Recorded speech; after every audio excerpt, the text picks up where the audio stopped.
Hello, good evening, everyone. I was apologize for I was starting late again. Shortly, we'll listen to stories. EDS is about stories.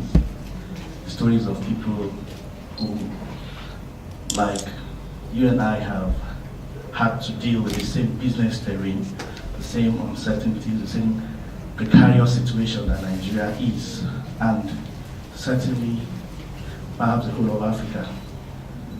We want people to tell their stories so that other people can be motivated to go ahead and do what they have in their hearts to do.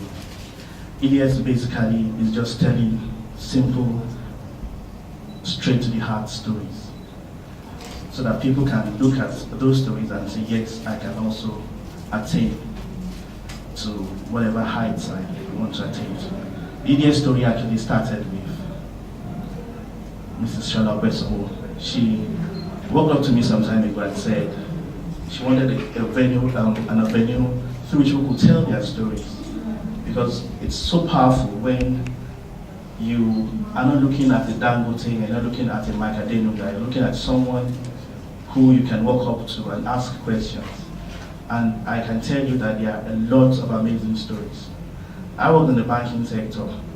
Many years ago, a young man walked into our bank on, is it Simbiat Abiola now, Medical Road. He had a very big dream. He wanted to start a business that will do what the Chivitas of this world are doing today. But because we thought he didn't have the experience, he didn't have the money, we threw him out.